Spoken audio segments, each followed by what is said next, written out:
Ibu bapak, saudara-saudari, para anggota gereja-gereja Allah yang terkasih, selamat bertemu kembali dengan saya Romo Aloysius Ndate dari channel Israel Mitra Allah. Kita tahu bahwa gereja Katolik telah menetapkan bulan September menjadi bulan Kitab Suci Nasional. Untuk itu pada bulan September tahun 2024 ini, gereja Katolik memilih tema Allah Sumber Keadilan yang diambil dari kitab Nabi Nahum.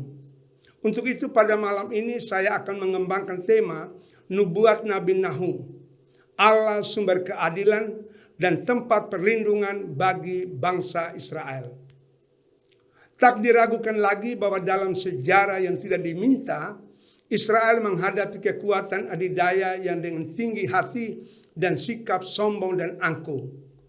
Keluhan Israel ini selalu menjuruskan perhatiannya dari perspektif dominasi adidaya yang terus berafiliasi, yaitu Mesir, Asyur, Babilonia, dan Persia.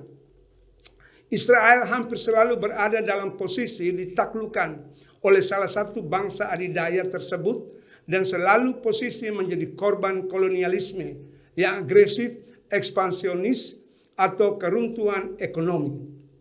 Dalam kesaksian Israel dilihat sebagai suatu kekuasaan dunia yang ditetapkan Tuhan dengan klaim politik yang mencolok serta sumber daya manusia yang besar. Pembahasan saya berawal dari latar belakang kerajaan Asyur yang merupakan wilayah yang terletak di bagian atas dataran Mesopotamia. Wilayah yang berkembang dari tahun kurang lebih 5.000 sampai 3.000 tahun sebelum Masehi. Nah, relasi Yahweh dengan Asyur dapat kita lihat pada Yesaya bab 10 ayat 5 sampai 6 atau Yeskiel bab 37 bab 26 ayat 26 sampai 27. Sedangkan otonomi pemberontakan terdapat pada Yesaya bab 10 ayat 7 sampai 14. Nah, Asyur dengan ibu kotanya Ninive merupakan pihak yang selalu menentang Yahweh dengan membandingkan Yahweh dengan dewa-dewa yang tidak berdaya. Kita bisa lihat Yesaya bab 36 ayat 18 sampai 20. Asyur sebagai negara besar yang penyerbuannya atas Israel. Walaupun kemudian negeri itu juga akan mengalami kehancuran karena mendurhakakannya terhadap Tuhan. Wilayah Asyur terkenal dengan pusat dunia berhala, termasuk daerah-daerah Israel dan Yehuda yang ditaklukkannya harus taat untuk menyembah berhala. Ada kemungkinan Nahum berkarya di tengah-tengah bangsa Israel. Termasuk asal-usul kitab Nahum diperkirakan penulisan Nahum sendiri. Nahum sendiri tidak pernah pergi ke Ninive. Asyur memerintah dengan keras dan kejam melalui serangkaian tindakan dan peraturan yang ketat. Hal ini nyata dengan tindakan Asyur yang mendeportasi atau memindahkan penduduk-penduduk jajahan termasuk 10 suku Israel ke utara di tahun 732 sampai 721 sebelum Masehi. Jadi dari negeri asalnya Israel mereka dibawa ke negeri yang jauh yaitu di Asyur. Kebanyakan di antara yang dideportasi itu mati di tengah jalan. Asyur juga telah memusnahkan bangsa-bangsa yang berani memberontak. Asyur menuntut pajak yang berat dan tidak berkompromi sedikit pun terhadap pembatalan apa yang menjadi perjanjian. Nahum berkata, dari manakah aku mencari penghiburan? Kurang lebih dari 300 tahun Asyur telah menjajah dunia Timur Tengah. Dan kita tahu Yunus dan Nahum sama-sama mendapatkan pesan Tuhan untuk kota Ninive supaya kembali bertobat. Nah, sekalipun Nahum tidak pernah pergi ke Ninive, seperti Yunus pada masa 100 tahun yang silam. Nahum menubuatkan kejatuhan dan kehancuran kota Ninive dan bangsa Asyur. Sekalipun Tuhan memakai Asyur untuk menghukum Israel dan Yehuda ketika tidak setia kepada Tuhan. Nah, di tengah kota Ninive ada dewa Isitar yang dilukiskan dalam bentuk seekor ikan dalam kandungan yang mungkin untuk memperingati peristiwa Nabi Yunus. Kuil Dewa Ishtar itu didirikan oleh Manistusu, putra Sargon ketika tahun 2300 sebelum Masehi. Nah, kuil Ishtar atau kuil dewa penyembah berhala itu pada masa pemerintahan Sam Adad di tahun 1800 itu merupakan kuil yang sangat dihormati. Yang kemudian kuil Ishtar diperindah oleh Hammurabi dari Babel pada tahun 1750 sebelum Masehi. Nah, Asyur dengan ibu kotanya Ninive itu menjadi istana pada pemerintahan Tiglat-Pileser. Di samping ada istana Asyur sendiri. Juga Sargon II mempunyai istana di sana. Pada waktu itu seluruh upeti dan dari Menahem dan upeti dari Samaria diantar langsung ke Ninive. Juga upeti dari Hizkia, Raja Yehuda di kala itu, juga dikirim ke Ninive.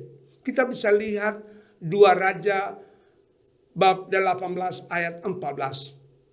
Nah, Sanherib dengan bantuan ratusan Nagia Sakutu kembali memperluas Ninive, termasuk benteng dipertahankannya, tembok kota, dan membuat sumber air minum dari sungai Gomel dengan panjang seluruhnya 48 km. Nah, sedangkan Asyur Banipal yang menguasai tahun 669 sampai 627 sebagai putra mahkota menjadikan Ninive tempat tinggal utamanya. Nah, sekarang jatuhnya kota besar Ninive yang megah itu seperti dinubuatkan oleh Nabi Nahum dan Nabi Sefanya yang terjadi pada Agustus 612 sebelum Masehi. Nah, bagaimana kekuatan dari orang Madai, Babel, dan Skit? Mereka mengepung kota Ninive, dan luapan air sungai yang bendungan dibobol yang mengakibatkan jatuhnya Ninive.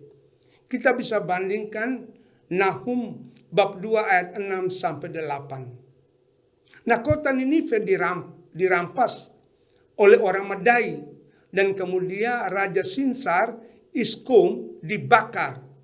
Tetapi syukur keluarganya meloloskan diri. Jadi kota Ninive yang cemerlang bertahun-tahun sekarang menjadi timbunan puing yang sunyi. Kita bisa lihat Nahum bab 2 ayat 10 atau bab 3 ayat 7. Nah, sejak tahun 401 ketika diamati, ternyata kota Ninive tidak dikenal lagi. Dari ulasan sejarah yang menakjubkan, hal kejadian hancuran kota Ninive dan runtuhnya kerajaan Asyur semuanya seperti apa yang telah dibuatkan Nabi Nahum. Nah, pertanyaan kita, apa itu nubuat?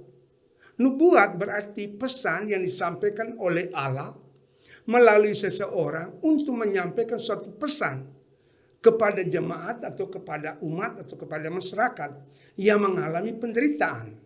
Nah, Nabi Nahum dengan mengandalkan Allah yang cemburu dan pembalas kepada para lawan atau musuhnya, niscaya membantu umat beriman untuk menyadari ternyata Allah itu sumber keadilan, terutama di saat-saat ketika mereka mengalami kesusahan. Allah juga Allah Israel sebagai pembela dan pembalas untuk orang-orang yang lemah dan tertindas. Sebab Allah itu selalu bersikap lemah lembut terhadap Israel. Nah, penyebaran cepat nubuat Nabi Nahum dan zaman transformasi akan mempengaruhi umat Israel dan kolonial global dari 4 wilayah, adidaya, Mesir, Asyur, Babilonia, dan Persia. Jadi nubuat Nahum itu cepat sekali ditangkap oleh 4 wilayah adidaya itu yang senantiasa secara bergilir mengambil kekuasaan di Israel atau seluruh wilayah Timur Tengah, yaitu Mesir, Asyur, Babilonia, dan Persia. Dalam kanon Yahudi maupun kanon Septuaginta mencatat ada 12 nabi-nabi kecil yang selalu berseru kepada raja agar menyelamatkan rakyat yang menderita. Misalnya Hosea, Yoel, Amos, Obadya, Yunus, Mika, Nahum, Habakus, Sefanya, Hagai, Sakaria, dan Maleaki. Disebut nabi kecil karena bentuk penulisan sangat pendek atau sangat kecil. Dan nabi-nabi penulis di abad ke-7 yakni Nahum, Yeremia, Sefanya, dan Habakuk. Ketika nabi tersebut telah mempengaruhi Yosia untuk mulai mengadakan reformasi yang menghubungkan di antara dua kutub, antara penjajahan dan pembebasan, yang baik dan yang buruk, yang terang dan yang gelap, bahkan keseimbangan antara badan dan jiwa. Nah, nama Nahum sendiri dari bahasa Ibrani, Nakum, yang diperkirakan berasal dari kata nakem, har, yang berarti menghibur, atau penentraman, atau yang melipur, atau kata nikam, atau har, menyesali, merasa bersalah. Nahum adalah salah seorang pengkhotbah ulung dengan kerangka kerja lewat cara berteriak, bernyanyi, berseru. Sepertinya kor dengan lagu pembebasan. Tugas Nahum mau menenteramkan atau menghibur orang-orang Israel di wilayah utara Samaria dan orang-orang Yehuda di selatan dengan ibu kotanya Yerusalem. Beberapa ahli berpendapat bahwa kemungkinan tanah kelahiran Nahum di El-Kosi atau daerah El-Kos yang berada di sekitar wilayah Irak terletak dekat Ninive, dan terdapat sebuah sinagoga kuno di sana. Sekalipun masih ada banyak orang meragukannya. Atas dasar inilah sulit untuk menarik kesimpulan mengenai Nabi Nahum, termasuk asal-usulnya. Nahum sebagai nabi abad ke-7 disebut keturunan suku Simeon dari El-Kosi. Ada pula yang berpendapat lain, mungkin Nahum berasal di Yudea yang diperkirakan menjadi nabi pada saat Yehuda berada di bawah tekanan kekaisaran Asyur. Atau ada kemungkinan di Galilea terdapat sebuah desa bernama Heskiesi. Disebut juga tempat tinggal Nahum, dan bisa saja kota itu di dekat Libanon. Juga disebut Kafarnaum, daerah sebelah utara pesisir Galilea, disebut desa Kafarnahum atau sebuah desa nelayan. Nah, Nabi Nahum dalam perkiraan pelayanan antara tahun 664 sampai 612 untuk di Yerusalem dan Yehuda sebelum Masehi. Tepatnya pada masa penguasaan Raja Yosia yang berkuasa selama 31 tahun. Jadi Nahum itu dia menyampaikan pesan itu pada masa Raja Yosia yang berkuasa kurang lebih 31 tahun. Kita bisa bandingkan 2 Raja bab 22 ayat 1. Jadi tidak banyak latar belakang pribadi Nahum yang dapat diketahui, termasuk kampung halaman asalnya. Nama Nahum muncul hanya 1 kali dalam Perjanjian Lama, terutama dalam pembukaan kitab Nahum ini. Dan 1 kali dalam Perjanjian Baru. Kita bisa lihat Lukas bab 3 ayat 25. Masih sulit menentukan tarikhnya secara tepat. Tetapi dapat dicatat bahwa TB non Amon, kita bisa lihat Nahum bab 3 ayat 8, telah direbut Asyur yang dianggap sudah terjadi. Berarti kejadian ini sudah bersama dengan perebutan Asyur yang ada di TB. Dan peristiwa ini terjadi di bawah pemerintahan Asyur Bani Par pada tahun 664 sampai 663 sebelum Masehi. Ninive jatuh tahun 612 sebelum Masehi. Karena itu kitab Nahum ini dapat ditarikan secara kasar di antara kedua kurun waktu tahun 664 sampai dengan 612. Nah, kemudian perjuangan yang heroik dengan tangan mengepal, umat Israel berseru, "Berapa lama lagi ya Tuhan, Engkau akan bersembunyi terus-menerus? Kita bisa bandingkan Mazmur bab 88 ayat 47 atau Wahyu bab 6 ayat 10. Dan akhirnya Nahum menulis tentang kehancuran Ninive. Kota Ninive dihancurkan pada tahun 612 sebelum Masehi. Ini hancur total oleh serangan koalisi Babel, Median, dan Persia. Nah, kitab Nahum tidak menulis kitab ini sebagai seruan atau panggilan supaya Ninive bertobat. Karena penduduk Ninive saat itu memang sudah bertobat, namun kemudian kembali jatuh ke dalam dosa. Bahkan mungkin jauh lebih berdosa dari sebelumnya. Sehingga Ninive dihancurkan saja. Orang Asyur menjadi lebih brutal.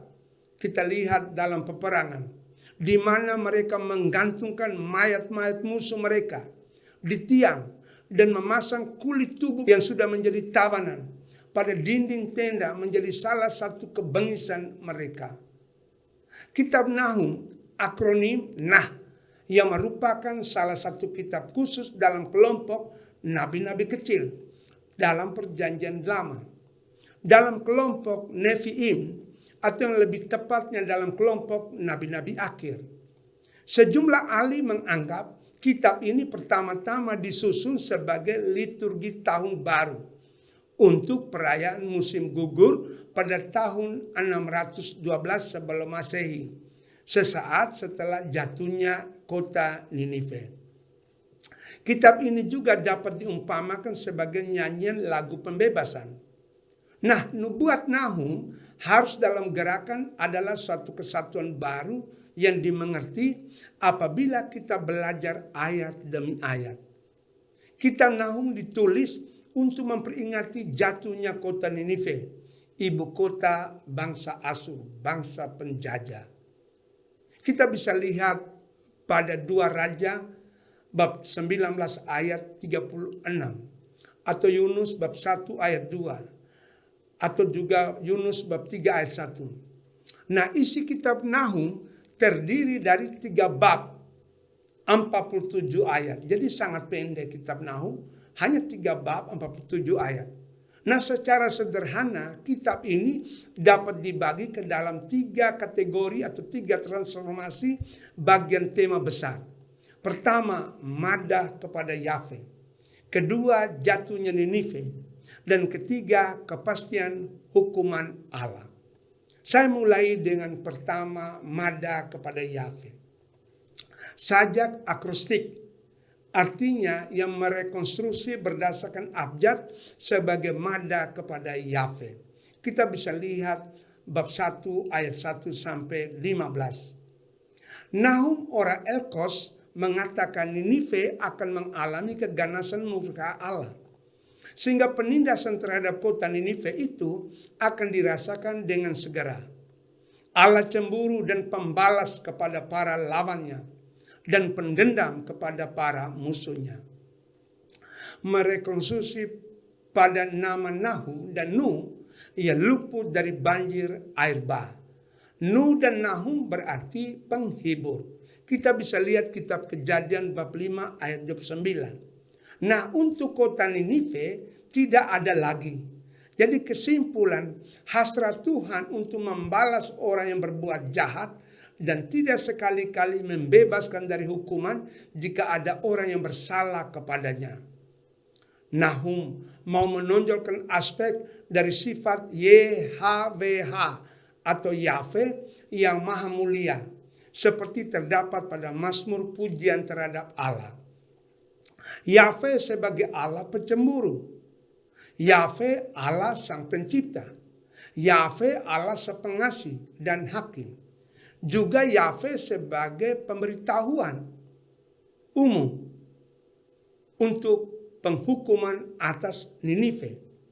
Nah, nubuat yang tegas dari Allah melalui Nahum untuk melawan dan menghukum Ninive, seluruh kejadian alam, puting beliung, awan, laut, gunung, kota, bumi, ini Allah yang menguasai dan bisa dihardik oleh Allah sendiri. Allah adalah tempat pengungsian bagi Israel. Menyeberang mereka pada waktu banjir. dan musuh dihalau dalam kegelapan. Dan kata-kata perdebatan dan pengumuman, ramalan, penghakiman atas Asur, kita bisa lihat bab 1, Nahum bab 1 ayat 9 sampai 15. Adalah sabda keselamatan penduduk negeri Yehuda yang mengandalkan Tuhan. Sabda penghakiman atas Raja Asur. Nahum menyebut 3 kali Tuhan membalas, hampir sama dengan cemburu. Nah, secara etimologisnya sangat dingin. Allah melaksanakan rencananya, baik dengan mendatangkan kerajaannya maupun menghukum lawan-lawannya. Itu sebagai tanda kecemburuan Allah. Nah, yang perlu kita ketahui istilah keganasan murka Allah dan kecemburuan Allah makna sangat antropomorfis. Jadi kalau Allah sebagai cemburu, Allah sebagai pendendam, Allah sebagai seorang yang melumpuhkan atau mematikan manusia, ini adalah sangat berbentuk antropomorfis. Artinya sebagai bentuk pandangan yang sangat manusiawi. Jika Anda menanam kejahatan, akan menuai kejahatan. Ini pandangan. Nah, sekarang Asur harus menanggung segala kejahatannya yang telah dibuatnya. Mulai sekarang Allah telah menjadi kubu pertahanan yang tidak tergoyahkan untuk orang Israel dan Yehuda kepada mereka yang percaya. Tapi bagi orang jahat atau yang tidak percaya akan merasakan kegelapan pekat.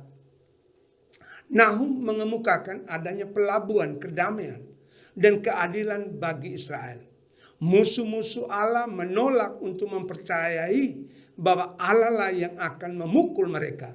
Sehingga Allah memberitahu dengan tidak terduga, musuh-musuh itu akan lenyap seperti duri yang rontok. Nah, restorasi atau pemulihan Israel terjadi dan Yehuda dari penyerbuan akan mereka alami. Keselamatan bagi Yehuda sudah tiba. Diperintahkan untuk merayakan hari-hari rayanya yang khidmat dan harus membayar nazarnya. Tetapi kemudian apa daya, di tahun 587 sebelum Masehi, Yerusalem tidak hanya direndahkan, tetapi kembali juga diratakan dengan tanah oleh Babel. Asur akhirnya dapat dipatahkan sesudah lebih dari 100 tahun penjajahan. Dalam muatan teologis, syair pertama dari kitab ini menggambarkan Allah sebagai hakim untuk seisi dunia, sekaligus pecemburu, pembalas, dan pendendam bagi mereka yang bersalah. Allah Maha Adil, sangat menentang tindakan ketidakadilan dan tindakan ketidakberperi kemanusiaan. Dengan menjalani suatu kehidupan yang beriman, yang ditentukan oleh Allah, maka orang dapat lepas dari kemarahan Allah. Bapak Paus Yohanes Paulus II pernah berkata, ingat, jika kalian menginginkan kedamaian, perjuangkan dulu keadilan. Jika kamu menginginkan keadilan, belalah kehidupan. Jika kamu menginginkan kehidupan, peganglah pada kebenaran. Nah, kesengsaraan Yehuda tidak akan timbul 2 kali lagi. Sudah selesai. Sesekali lagi, Ninive akan lenyap seperti duri yang berjalin-jalin. Perintah Tuhan, Ninive tidak ada lagi keturunan. Patung tuangan berhala akan lenyap. Dan wahai Ninive, kuburmu sudah tersedia. Jadi habis. Dulu Asur, ibu kotanya Ninive, melakukan kejahatan, sekarang musnah. Jadi siapa yang melakukan kejahatan, tentu harus menerima bahwa akan musnah kehidupannya. Dan Yehuda mulai rayakan hari rayamu, bayarlah nasarmu, sebab segala dursila kota Ninive semuanya sudah lenyap. Yang kedua, transformasi, jatuhnya Ninive. Ninive dikepung dan dijara. Kita bisa lihat dari bab 1 ayat 1 sampai 13. Ninive hanyalah kebanggaan sementara. bukanlah seperti Israel yang mengalami kebanggaan Yakub. Pada bagian ini akan kita temukan makna yang bernada menyerang, penyerbuan, perampasan, dan ratapan. Kita bisa lihat Nahum bab 2 ayat 1 sampai 6. Musuh yang dimaksud adalah orang Media yang datang dari dataran Persia dan mengalihkan perhatiannya dan memusuhi orang Asur di dataran Mesopotamia. Jadi Ninive itu bukan dibalas oleh Israel dan Yehuda, tetapi oleh bangsa Asur yang datang dari dataran Mesopotamia. Ninive dilukiskan terpukul hancur, tercerai-berai, serta terjadi perampokan harta dari kekayaan kota. Sewaktu menyerang Ninive, pasukan Media membuka pintu air sehingga air sungai membanjir menuju sungai Koser dan memasuki kota pada sudut utara. Ninive bagaikan kolam air. Orang Media yang memasuki kota untuk menghancurkan istananya dengan sukaria dan bergembira. Ninive digambarkan sebagai seorang perempuan sundal, hasuk atau yang disebut ratu, telah ditawan bersama dayang-dayangnya. Nah, seluruh kegiatan perdagangan yang menghasilkan banyak keuntungan kota Ninive semuanya telah sirna, musnah, dan semua orang akan lari meninggalkan kota itu, serta musuh-musuh datang dan terjadi penjarahan mulai merajalela. Yang selamat sangat kecil jumlahnya, dan mereka akan dilecehkan dengan kesedihan dan kengerian sementara kota itu dihancurkan. Jadi penghakiman Allah ini digambarkan dengan realitas luka dan darah yang jauh lebih buruk dari rasa sakit, panik, dan malapetaka yang disebabkan oleh gelombang perampokan bersenjata yang datang dari Babilonia. Kata-kata penghakiman terhadap Ninive lewat suara Nahum yang menggambarkan kepanikan, kegaduhan, derap barisan seperti tentara berkuda bagi kota Ninive. Nyanyian sindiran melawan Ninive. Ninive pernah dikatakan sebagai seekor singa, benar-benar sebagai liang singa-singa. Ninive pernah haus mangsa, tapi apa daya, kini keadaan telah terbalik. Ninive diburu dan menjadi mangsa bangsa Babilonia. Jadi Tuhan semesta alam telah melawan Ninive dan dia telah menggeser kekuatan dan kekuasaan dari Ninive.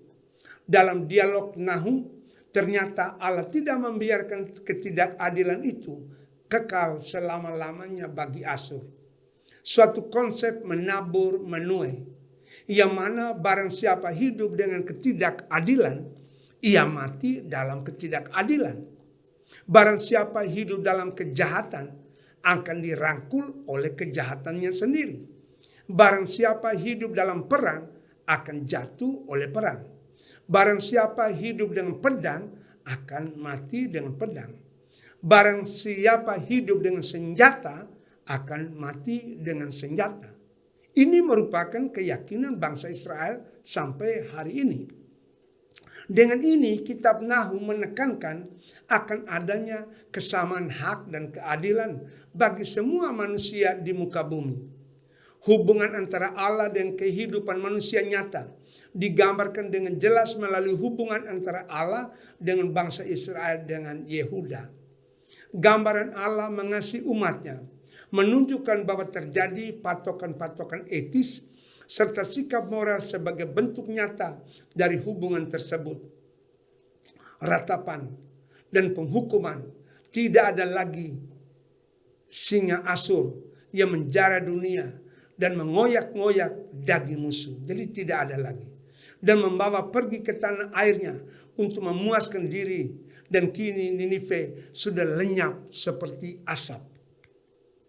Nubuat penghukuman diucapkan dalam nama Tuhan semesta alam yang ikut berperang.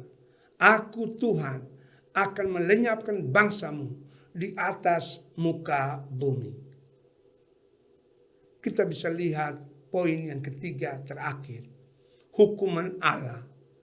Kita membaca Nahum bab 3 ayat 1 sampai 19. Nah, Ninive merupakan kota penumpah darah yang selalu merampas dan tiada henti menerkam serta menelan banyak korban. Ninive seperti perempuan sundal yang cantik parasnya dan ahli dalam sihir. Asur memiliki perlindungan Isitar atau dewa kafir yang menguasai perang dan kesuburan dengan kekejaman yang diperlakukan sebagai pelacur. Dalam hukum Asur dikatakan seorang pesina yang ditelanjangi dan diserahkan kepada siapapun. Nah, dalam kondisi yang demikian, Nahum tampil berbuat dan memberitahukan tentang Allah serta mengajar orang-orang Yahuda untuk menanti-nanti Tuhan, sekalipun masyarakat berada di dalam situasi yang suram. Sabda penghakiman melawan Ninive. Karena itu Tuhan memutuskan menentang Ninive dan akan mempertontonkan sehingga menjadi bahan tertawan bagi semua yang melihatnya. Jadi Ninive menjadi bahan tertawa dan olokan banyak orang. Nahum menyatakan pesan Tuhan tentang kejatuhan bangsa Asur yang telah membuat sejumlah bangsa menderita, termasuk bangsa Israel dan Yehuda. Terlihat Nahum hanya membahas mengenai kejatuhan Ninive yang adalah ibu kota Asur dan tidak pernah berbicara mengenai dosa-dosa Israel. Dengan sebuah pertanyaan retoris, kita bisa lihat Nahum bab 3 ayat 7. Nahum menegaskan akan kepastian datangnya penghukuman Allah. Kepastian akan penghukuman Allah ini disebabkan oleh dosa Asur Ninive dan sebuah seruan kejatuhan dan kelemahan Ninive sendiri. Perbandingan kejatuhan Ninive dengan Tebe yang terletak di Sungai Nil pernah kuat berjaya, bersukaria dan kekuatan, dan terjadi kehancuran yang sungguh-sungguh memalukan bagi Tebe yang ada di Sungai Nil. Jaya, bersukaria, tapi kemudian jatuh, tersungkur, menderita, lenyap. Tebe yang ada di Sungai Nil. Ninive sendiri akan masuk dalam pembuangan tawanan. Bayi-bayi diremukan di ujung jalan. Semua pembesar dibelenggu, dirantai, dan api telah memakan palang pintu. Nahum bab 3 ayat 18 sampai 19. Nah, celakalah, alangkah terlelaplah para gembala Ninive. Hai Asur, para pemukamu telah tertidur. Berserak-seraklah laskarmu di gunung-gunung. Dan semua orang mendengar kata Ninive sering bertepuk tangan oleh karena perbuatan jahatmu Ninive yang sekarang ini remuk, hancur, total, tidak berdaya. Sekali lagi dalam nubuat singkat mengenai malapetaka, kita bisa pelajari bahwa Allah Israel, Allah dari bangsa yang dianggap hina oleh Asur, adalah sungguh-sungguh Allah yang mengatur takdir, nasib, dan tindak tanduk segala bangsa. Jadi Allah yang diimani oleh Israel, Yehuda, itu dianggap hina oleh bangsa Asur yang percaya kepada dewa kafir. Tapi apa yang terjadi sekarang? Mereka telah dihancurkan. Dan dengan pengalaman runtuhnya dan hancurnya Ninive oleh Babel, maka Israel Utara dan Yehuda di wilayah selatan muncul keyakinan yang melampaui dalam diri mereka. Ternyata Allah sungguh-sungguh menjadi dasar pengharapan ketika mereka mengalami kesusahan.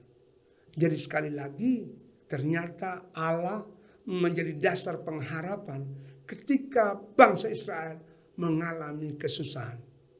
Dalam nubuat Nahum yang terakhir semakin memperlihatkan kota Ninive hancur dan seluruh penghuninya begitu menderita sejak dari tahun 614 sebelum Masehi.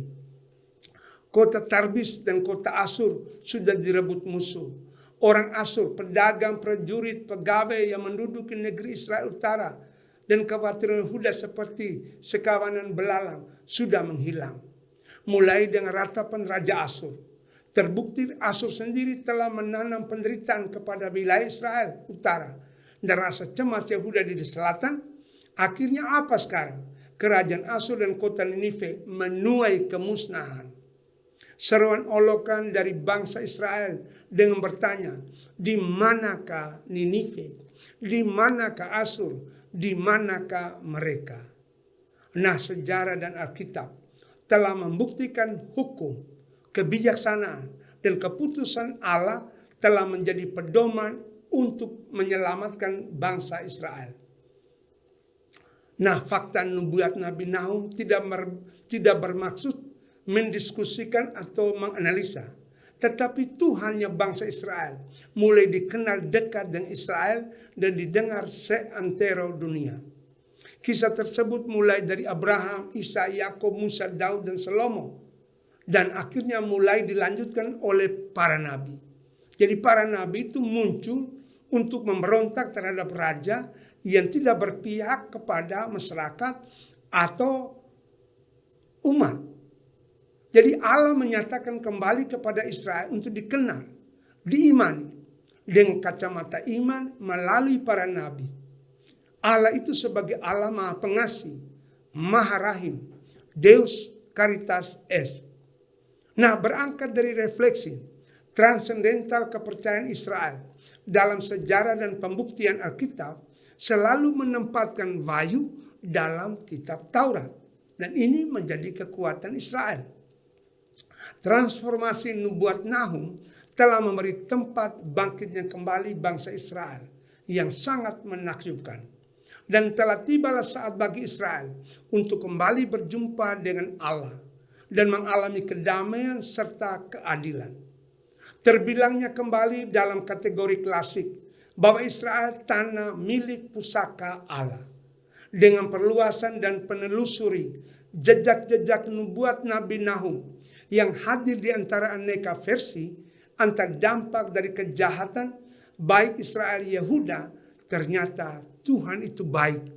Tuhan itu tempat perlindungan Israel pada waktu kesusahan. Nah, kenyataan ini tidak meredupkan keyakinan umat Israel yang lengkap dengan sejumlah fakta-fakta yang akurat. Dengan menekankan perwujudan bentuk-bentuk lokal iman Israel dalam keragaman nubuat dari 12 nabi kecil di abad yang baru globalisasi, disimpulkan ternyata Allah sumber keadilan bagi Israel. Allah menempati jati diri bagi Israel sebagai sebuah bangsa yang khas di dunia. Jadi Israel itu bangsa yang khas di dunia.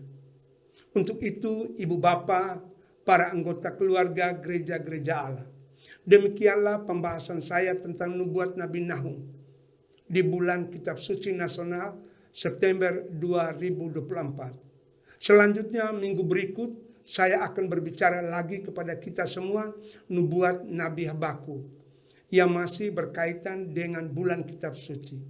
Terima kasih, salve.